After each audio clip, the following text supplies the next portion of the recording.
Earlier this year, you flooded the comment section of the Best of British TV Comedy Themes video with the titles of your favourite British sitcoms. I've counted the votes and the results are now in. This is your countdown, as voted for by you, the wonderful viewers of Stuview TV, the definitive list of your top 10 favourite British sitcoms of all time.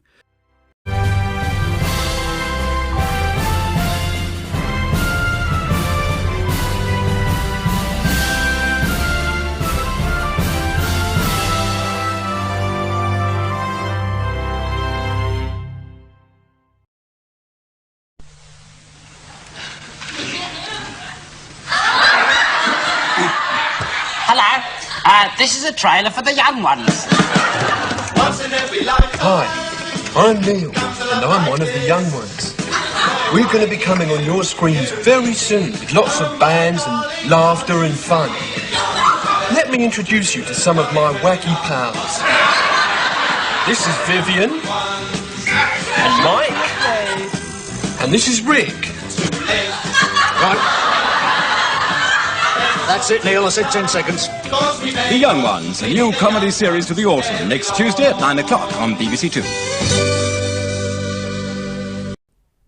First broadcast on BBC Two in November 1982, The Young Ones burst onto our screens like nothing before it and followed the chaotic lives of four very different students sharing a crumbling house in North London. Sociology student and would-be anarchist Rick, earnest hippie Neil, violent medical student Vivian, and the cool, enigmatic Mike. But The Young Ones wasn't just another comedy show. It represented a massive shift in the British comedy landscape. The Young Ones, however, ripped up the rulebook and presented a brilliant, wild mix of aggressive comedy, violent slapstick, social satire, and weekly musical guests, like a crazy variety show masquerading as a sitcom. The characters were over the top, the stories often made no sense, and the series often broke the fourth wall, but we love the Young Ones all the more for it. Crucially, the Young Ones launched the careers of some of the most influential figures in British comedy. Rick Mayall, Ade Edmondson, Nigel Planer, to name just a few. It proved that audiences were ready for something bold and experimental, and that sitcoms could be intelligent, surreal, violent, and incredibly funny all at the same time.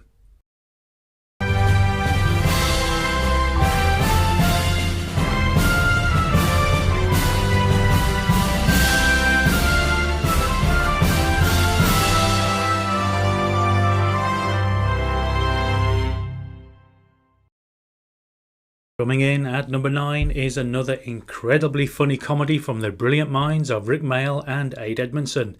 It's the outrageously violent and endlessly quotable series that truly cemented their comedic legacy. Bottom. On 2, Rick Mayall and Adrian Edmondson's Bottom. If some bird sees that coming at her out of the dark, she's likely to pull on it and expect the butler to come in. Here we go. Which one is it? It's the third one on the left.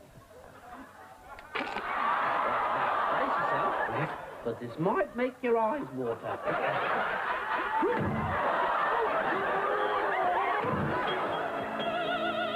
You have been warned. See Richie and Eddie's fantastic Bottom for Tuesdays on 2. Rick and Ade first shared their Bottom with the viewing public on BBC Two in September 1991, plunging us headfirst into the squalid, perpetually chaotic lives of Richard and Edward Hitler. These two desperate, sex-starved and thoroughly dysfunctional flatmates lived in Hammersmith, their days filled with petty squabbles, ludicrous schemes to get rich or simply to get a girlfriend, and more often than not, incredibly violent slapstick. Their lives were a succession of unfortunate events, usually ending with one or both of them in immense pain, much to our delight. Yeah, hold these.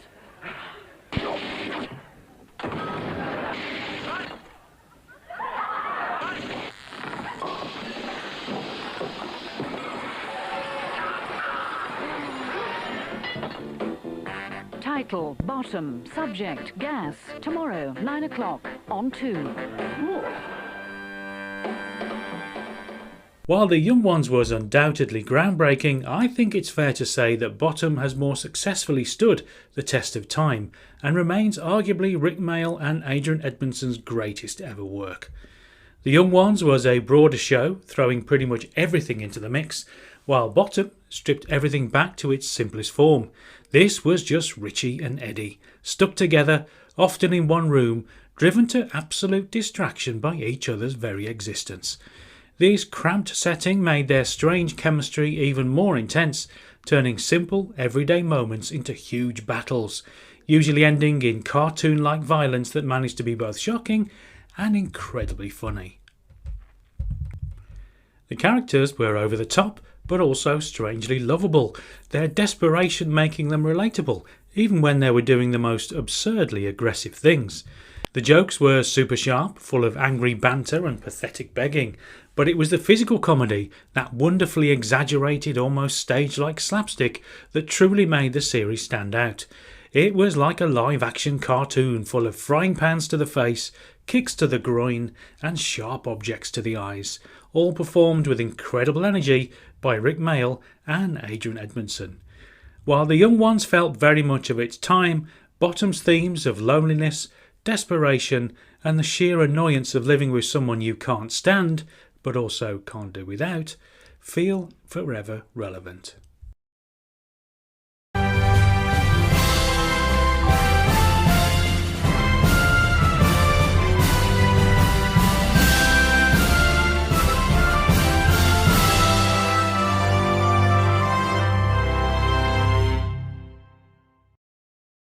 Penned by the hugely prolific and talented Roy Clark, Open All Hours first opened its doors to the nation in 1976 and revolved around the miserly, stammering proprietor Arkwright, played with peerless comedic genius by the legendary Ronnie Barker. He runs a small, slightly dusty grocery shop in Doncaster with his long-suffering, perpetually put-upon nephew and delivery boy, Granville, brought to life by the equally brilliant David Jason. Arkwright's days are a constant battle between his overwhelming desire to extract every penny from his customers and his equally strong desire to woo nurse Gladys Emanuel, played by Linda Barron, who mostly remains impervious to his often clumsy advances. Open All Hours actually started life as a one-off episode within Ronnie Barker's 1973 anthology series 7 of 1.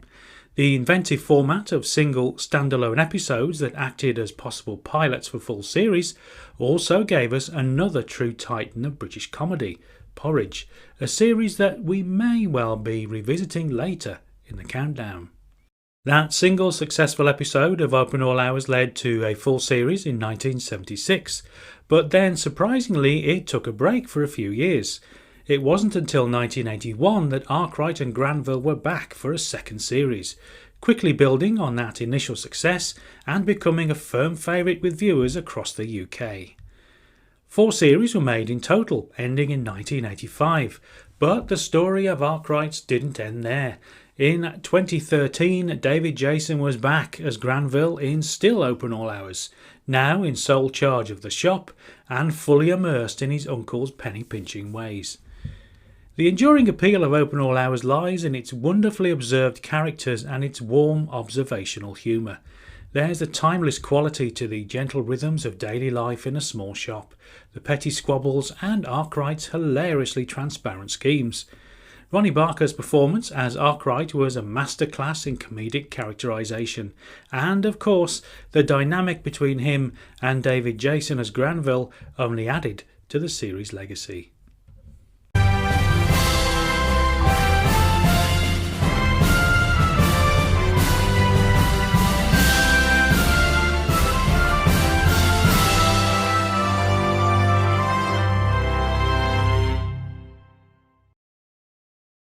First broadcast on BBC One in April 1975 and running for 4 series till June 1978, The Good Life introduced us to Tom and Barbara Good, played with comforting warmth by Richard Bryars and Felicity Kendall. On Tom's 40th birthday, he decides to quit the corporate world and attempt to live off the land, the couple soon transforming their garden into a veritable farm, complete with pigs, chickens, goats and a whole host of fruit and veg. What truly made The Good Life resonate so deeply with the British public at the time was its forward-thinking theme of self-sufficiency. At a time when people were starting to think more about nature, the environment and just wanting a simpler life, Tom and Barbara's bold experiment felt just right. Beyond the premise, the lasting success of The Good Life really came down to its four main stars. Richard Bryars and Felicity Kendall enjoyed a wonderfully warm connection as the hopeful goods, making you genuinely root for their unconventional dream. However, it was their wonderfully contrasting neighbours, Jerry and Margot Ledbetter, played by the forever likeable Paul Eddington and the incomparable Penelope Keith, who truly elevated the series. The way these two bounced off each other was pure comedy gold. Jerry, the slightly exasperated but ultimately supportive executive, and Margot, the impeccably dressed, hilariously snobbish social climber, provided the perfect foil to the Good's rustic endeavours. And while all four actors were simply superb, Penelope Keith's portrayal of Margot Ledbetter became an instant hit. Margot, with her perfect hair, sharp put-downs and initial horror at the Good's muddy activities, stole every scene. She became the undeniable breakout character, a true comedic icon and arguably, still today, the greatest female character in British TV comedy history.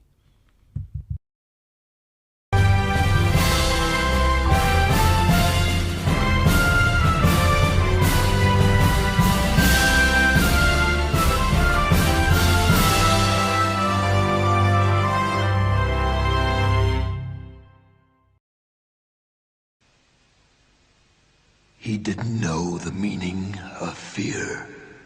He didn't know the meaning of cowardice. He didn't know the meaning of refrigerator. Blackadder 2, the Elizabethan sitcom, coming soon. Ish. Actually, Thursday at 9:30 on BBC One. What makes Blackadder so unique, and why I've included all the incarnations here as one entry, is its brilliant premise. Each series, while distinct in its historical setting, revolves around a different Edmund Blackadder, all played with acerbic brilliance by Rowan Atkinson. From the bumbling medieval anti-hero of the Blackadder to the cunning, sarcastic wit of his Elizabethan, Regency and First World War descendants, we follow his endless, usually doomed attempts to gain power, wealth or simply avoid a dreadful fate. And by his side in every era is his dim-witted, turnip-loving sidekick Baldric, brought to life by the superb Tony Robinson. The journey through time began in 1983 with The Blackadder, a lavish and expensive historical comedy set in the late Middle Ages. But it was with Blackadder 2 in 1986, set during the reign of Elizabeth I, that the series truly found its stride. He lived rough. He talked rough. He wore a rough. Blackadder 2, coming soon. Ish. Actually, next Thursday at 9:30 on BBC One. With Ben Elton joining Richard Curtis at the writer's desk, the character of Blackadder evolved from a bumbling fool into the sharp-tongued, manipulative schemer we've come to love. This evolution continued with the witty, politically charged Blackadder III in 1987, set in the Regency period, and culminated in the poignant yet still hilarious Blackadder Goes Forth in 1989, which bravely placed our anti-hero in the trenches of the First World War. We've been sitting here since Christmas 1914, during which millions of men have died, and we've advanced no further than an asthmatic ant with some heavy shopping. So, what I want you to do, Blackadder, is to labour night and day to find a first-rate artist from amongst your men. Impossible, sir. I know from long experience that my men have all the artistic talent of a cluster of colour-blind hedgehogs in a bag. The exquisitely crafted dialogue throughout each series, packed with insults, wordplay and unforgettable catchphrases, make Blackadder endlessly quotable. I'm sure there are many of you watching who can quote entire scenes with ease. The ensemble cast was simply outstanding too, from Stephen Fry's bluff General Melchett, Hugh Laurie's buffoonish Prince Regent, to the wonderfully dotty Queen Elizabeth played by Miranda Richardson. Each Blackadder entry wasn't just funny, they were smart, skillfully blending historical fact with slightly outlandish fiction. The writing was consistently sharp, moving from broad farce to subtle wit, and always delivered with impeccable comedic timing. And of course the emotional punch of the final moments of Blackadder Goes Forth cemented its status as a series that could be both side-splittingly funny and profoundly moving.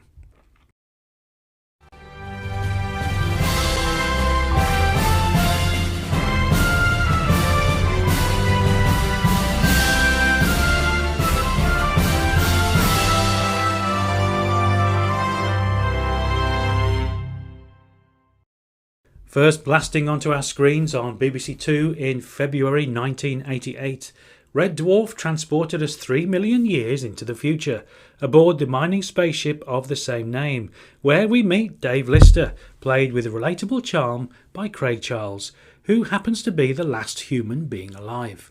His only friends in the huge empty cosmos are his fastidious, often annoying hologrammatic bunkmate Arnold Rimmer, sublimely portrayed by Chris Barry, the stylish but incredibly vain Cat brought to life with flamboyant flair by Danny John Jules, and later the fussy, neurotic but ultimately lovable service mechanoid Crichton, brilliantly embodied by Robert Llewellyn. Intergalactic adventures with the crew of Red Dwarf. Sir, I'm picking up some kind of energy emission. They've taken Mr. Rimmer. Quick, let's get out of here before they bring him back. Also along for the ride was the ship's senile computer Holly, played in turn by Norman Lovett and Hattie Hayridge. Their mission, or rather Lister's enduring dream, is to get back to Earth, a journey constantly derailed by bizarre encounters, existential crises and their own profound dysfunctions. Wonder why they call it May Day, eh? The distress call. Wonder why it's May Day. It's only a bank holiday. Why not Shrove Tuesday or Ascension Sunday? Ascension Sunday. Red Dwarf, Thursday. What immediately sets Red Dwarf apart and why it holds such a special place in the hearts of its devoted fanbase is its incredible longevity and remarkable ability to evolve. It's a show that started on BBC Two in the late 80s, continued into the 90s, was resurrected on Dave in the 2000s,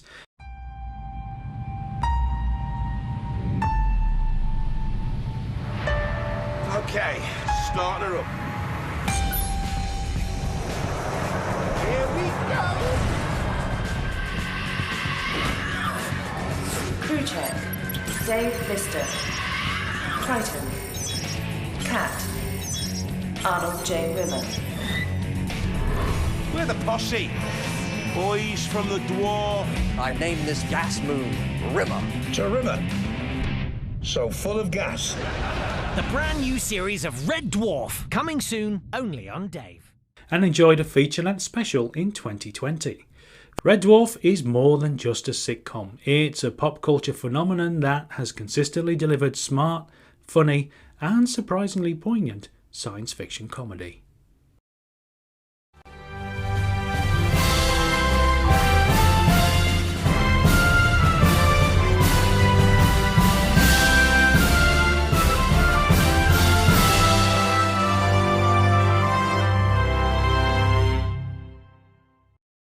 First parading onto our screens on BBC One in 1968, Dad's Army quickly became an instant classic, capturing the hearts of millions. Set during the darkest days of World War II, the series follows the hapless yet endlessly optimistic One Winter on Sea Home Guard platoon. Led by the pompous but ultimately well-meaning bank manager Captain Mannering, played with magnificent gravitas by Arthur Lowe, and his ever-patient deputy Sergeant Wilson, brought to life with charming understatement by John Le Mesurier, this motley crew of local volunteers was tasked with defending Britain's shores from Nazi invasion. Their ranks were filled with unforgettable characters, the doddering but enthusiastic Lance Corporal Jones, the eternally naive Private Pike, gloomy Undertaker Private Fraser, and the gentle Private Godfrey, amongst many others. What makes Dad's Army not just a fan favourite sitcom but a true national institution is its incredible enduring appeal. Even today, decades after its final episode in 1977, it remains a staple of British television, delighting new generations and comforting old ones with its gentle humour and memorable characters. This longevity speaks volumes about its timeless quality. They were often bumbling, certainly not an elite fighting force, but beneath the slapstick and the catchphrases, there was an undeniable bravery and determination to do their bit. More than anything, the series' warmth shone through every episode. It fostered a deep affection for its characters, allowing us to laugh with them rather than purely at them. Dad's Army is a comedic celebration of the British spirit, resilient, brave, and ultimately just a little bit daft.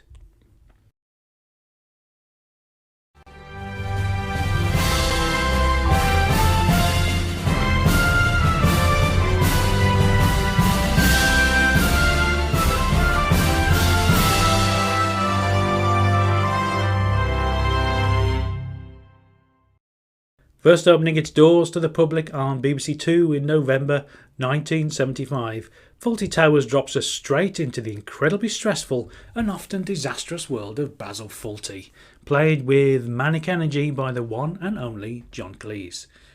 Basil is constantly battling rude hotel guests, clumsy staff, and most frighteningly of all, his sharp-tongued wife Sybil, brought to life brilliantly by Prunella Scales. The central team also includes the calm, resourceful chambermaid Polly, played by Connie Booth, and the often confused, long-suffering Spanish waiter Manuel, portrayed by the excellent Andrew Sachs.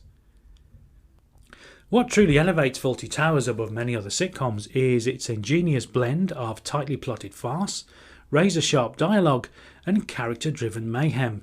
But perhaps the most astonishing fact about the series, and a testament to its unparalleled quality, is that famously only 12 episodes were ever made. Yet in that brief run it achieved a level of impact and enduring popularity that most long-running shows can only dream of. John Cleese as Basil is like a coiled spring of nerves and anger, a comedic force of nature. His physical comedy and angry speeches the stuff of comedy legend. Prunella Scales as Sybil is his perfect, sharp-witted match. Connie Booth's Polly is the sensible, calm voice in all the madness, while Andrew Sachs' Manuel, though often the target of Basil's anger, has a charming, innocent bewilderment that makes him instantly lovable. The way these four actors worked together created an explosive yet utterly captivating energy that still feels fresh and funny today.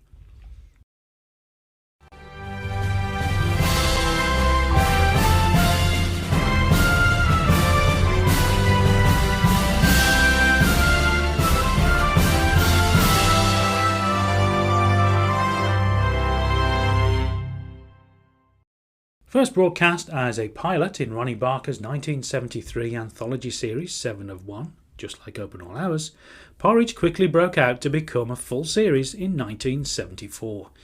Set within the grim grey walls of Her Majesty's Prison Slade, the series followed the trials and tribulations of Norman Stanley Fletcher, played by the legendary Ronnie Barker. Fletch is a cynical, wily, yet deeply intelligent and ultimately good-hearted prisoner, serving a 5-year stretch. Along with his naive but personable cellmate Lenny Godber, brilliantly portrayed by Richard Beckinsale, Fletch navigates the rigid rules of prison life, constantly trying to outwit the stern Mr. Mackay and the rather more gullible Mr. Barrowclough. What makes Porridge an absolute classic, a true masterwork of British comedy, is how every single element just seemed to slot together perfectly.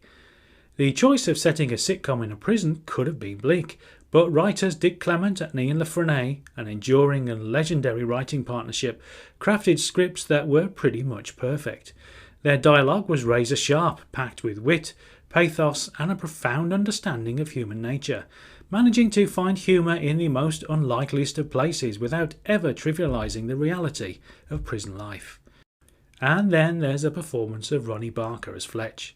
Personally, I think that Ronnie Barker's portrayal of Fletch is the greatest comedy performance of them all. When watching Porridge, I never ever see Ronnie Barker on screen. I only ever see Norman Stanley Fletcher. It's an absolute masterclass in characterisation, from his walk and stance to the voice, expressions, and his uncanny ability to convey an entire internal monologue with just a look. The character of Fletcher was all in the writing. I just had to play it. He was a Cockney character, a wily man, a manipulative fellow with a gift of the gab. He was always so protective of Godber, mind you, but he was, nevertheless, selfish, looking out for number one, lazy so-and-so. But witty, quick, which endeared him to the other inmates, and incidentally, I think, to the audience. You see those flowers over there? I want you to fill one for me. What, from here? Richard Beckinsale perfectly captured Godber's innocence and gradual maturity. Fulton Mackay was the perfect granite-faced foil to Fletcher's schemes, a man whose rigid adherence to the rules made him hilariously easy to wind up. Brian Wilde's Mr. Barraclough was wonderfully sympathetic, while figures such as Sam Kelly as the not-too-bright Bunny Warren and Peter Vaughan as the formidable Grouty rounded out a cast that had flawless chemistry. Porridge stands tall because of its brilliant writing, perfect casting, and a main performance that really set the standard for a generation.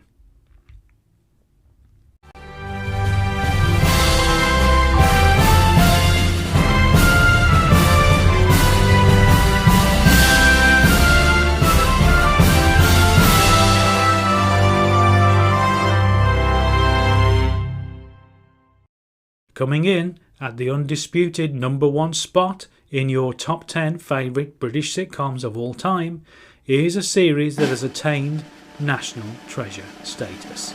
It is, of course, Only Fools and Horses. From its humble beginnings on BBC One in September 1981, Only Fools and Horses slowly grew in popularity and stature over the next couple of years, before cementing its status as the nation's most cherished comedy series, a position it's now held for decades.